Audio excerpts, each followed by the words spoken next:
suis adventiste du 7e jour. On fait Shabbat. Nos bonnes actions qu'on a faites dans la vie, ou si on garde les Shabbats, ou si nous faisons des prières, ou si nous faisons des bonnes choses, ça ne va jamais payer pour la dette que nous avons déjà acquise.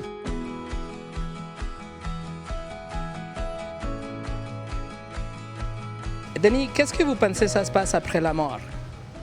Après la mort, ça se passe rien. Vous ne pensez pas qu'il y a une vie après la mort? Non, il n'y a pas une vie après. Le Bible, ils nous disent que la mort, c'est comme on endort. Et on endort, mais quand le Dieu il va venir la deuxième fois, on va tous se réveiller, on va répondre pour tout ce qu'on avait fait dans cette vie. Ça veut dire pour toutes les choses mauvaises. Et voilà, mais nous, on va se réveiller le jour quand il va revenir la deuxième fois. Mais le jour quand on est mort, on endort. Donc vous pensez qu'il y a une sorte de... Vous avez une croyance, il y a quelque chose qui va se passer avec nous? Je suis croyant, je suis adventiste du 7e jour. Ça veut dire que c'est une église protestante. On fait Shabbat. Et je crois, le Bible il dit ça. Le Dieu il a dit que de la terre, je veux faire créer dans la terre que vous partez. Ça veut dire qu'après ça se passe rien, on endort et c'est tout. Mais vous pensez que Dieu, il va juger les personnes après la mort? Oui, bien sûr. Donc il va juger les terroristes, par exemple? Il va juger tout le monde pour les choses qu'ils ont fait. Vous pensez qu'il y a un paradis et un enfer? Oui, mais ça c'est après le jugement de Dieu. Oui, mais donc il y aura un endroit pour les bonnes personnes et un endroit pour les méchants, pour les terroristes, par exemple. Il y a le Bible, il y a 10, je ne sais pas comment ça s'appelle, en français, le 10 règles pour tout le monde, où il dit il faut Les pas... 10 commandements? Voilà, il ne faut pas tuer, Oui, il ne faut pas ça, il ne faut pas ci, donc il y a plein de choses. Et donc vous, Denis, vous pensez que vous êtes une bonne personne? Je ne peux pas vous dire ça, ça veut dire c'est compliqué. Vous ne pensez pas que si ça vous arrive aujourd'hui, par exemple, je ne vous le souhaite pas, mais si vous arrive de mourir et après d'être devant Dieu en jugement, est-ce qu'il va vous trouver une bonne personne pour aller au paradis ou pas? C'est une bonne question ça. Vous voulez savoir la réponse? Je veux savoir, on ne peut pas savoir la réponse. Je pense que nous pouvons le savoir parce qu'en fait, vous venez de le mentionner. Et dans la Bible, il y a les 10 commandements, que Dieu a donnés aux hommes. Donc par exemple, le 9e dit qu'il ne faut pas mentir. Mais vous savez jamais menti dans votre vie? Non, c'est ça qu'on fait. On est quand même des hommes, on n'est pas des anges, on est des hommes et on fait tout ça. Donc vous savez mentir? Oui, tout le monde il savent mentir quand il faut, quand ça arrive une situation dans la vie. Le 8e dit qu'il ne faut pas voler. Vous savez jamais voler dans votre vie? Mais je n'ai pas volé, ça c'est sûr. Vous êtes sûr, Denis? Je vole pas. Ce n'est pas un petit mensonge? Non, ça, quand j'étais petit, j'ai essayé une fois, mais c'est mal fini. Et du là, si j'ai été comme ça, peut-être j'avais passé autrement ma vie, quoi.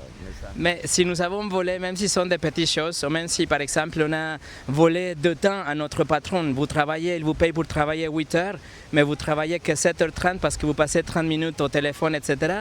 Vous avez volé, ou si vous ne déclarez pas les revenus, etc., c'est des vols. Ouais, ça c'est trop profond que vous avez parti. Donc oui, si on creuse, on est tous des hommes. C'est ça.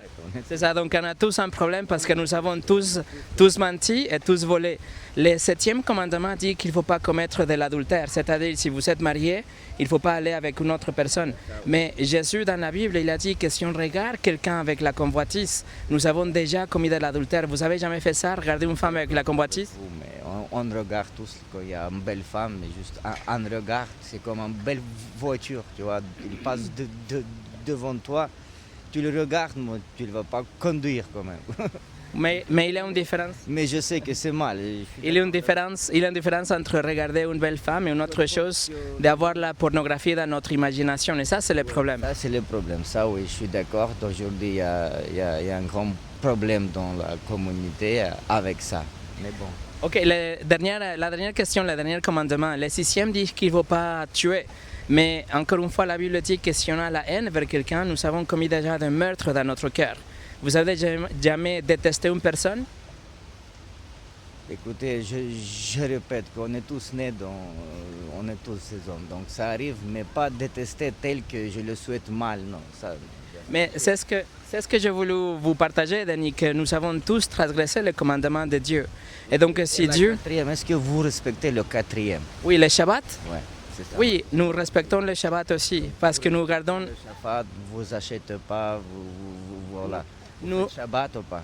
Nous respectons le jour de repos comme ce que c'était prévu dans l'Ancien Testament, une journée à part. Maintenant, je voudrais juste finir avec ça parce que si c'est vrai ce que la Bible dit, nous ne sommes pas de bonnes personnes et Dieu nous doit nous juger par rapport à sa loi et il va nous trouver coupables. Donc, il ne va pas nous envoyer au paradis en fait. Il nous voit comme des criminels, vous voyez ça? Est-ce que vous avez les enfants? Oui, Et même votre fils, s'il va faire quelque chose de criminel par rapport à la loi de ce pays ou nôtre, est-ce que dans votre yeux, il va être criminel comme papa? La Bible il dit que oui, on est des enfants à Dieu, tous. oui, je vous explique. Vous, lui, tout le monde. Donc lui, il nous aime parce que lui, il nous aime comme un papa. Je vous explique, Denis. Si vous avez transgressé le commandement de la ville aujourd'hui, oui, vous êtes devant les juges de Paris parce que vous avez fait quelque chose d'horrible. Et vous devez payer 10 millions d'euros et vous avez que 10 euros dans la poche. Et le juge de Paris est votre papa et votre père. Si le juge vous pardonne et il vous laisse partir, il serait un juge corrompu, même s'il est votre père. Avec Dieu, ça va être 1000 fois plus pire ou plus sévère. Il ne peut pas juste pardonner parce qu'il aime ses créatures. Il doit avoir une justice qui est faite. Et il va nous juger par son standard que c'est la perfection. Et il va nous trouver coupables. Et si ça nous arrive aujourd'hui, il doit nous envoyer en enfer parce que nous ne pouvons pas payer notre amende.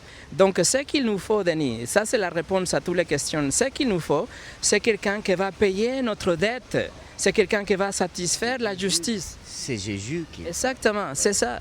Donc c'est le point, c'est la pièce de ce puzzle que vous n'avez pas mentionné et c'est la chose la plus importante. Jésus est venu pour vivre une vie parfaite, il n'a jamais péché et après il a donné sa vie en sacrifice pour vous et pour moi, pour tous ceux qui vont se répartir et croire en lui. Vous avez transgressé la loi de Dieu, les 10 commandements, vous devez aller en enfer parce que vous avez transgressé la loi, mais Jésus paye votre dette, il paye les 10 millions d'euros devant les juges. Il va être comme un avocat entre Dieu et moi.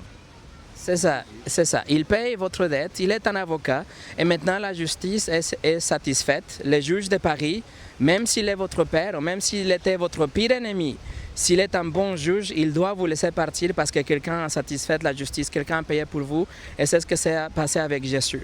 Il a payé pour tous ceux qui vont, numéro 1, se repentir, c'est-à-dire se détourner de ses péchés et numéro 2, placer leur confiance en Jésus seul. C'est numéro 1 la repentance et numéro 2 la foi. Il n'y a pas une autre chose à faire. Il ne faut pas respecter la loi de Dieu pour y arriver. Ce n'est pas quelque chose qu'on doit faire pour pouvoir aller, vous voyez. C'est quelque chose que nous faisons comme une conséquence de ce qu'il a déjà fait. Vous comprenez ça? Ouais, ça je comprends. Vous êtes d'accord avec ça? Ouais.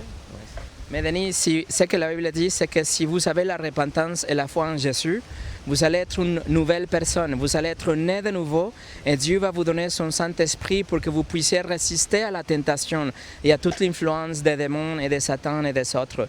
Mais la chose la plus importante, c'est de vraiment comprendre que nous ne sommes pas de bonnes personnes et que nous ne pouvons pas arriver au paradis par nos propres efforts, mais que Jésus a payé déjà pour nous tous.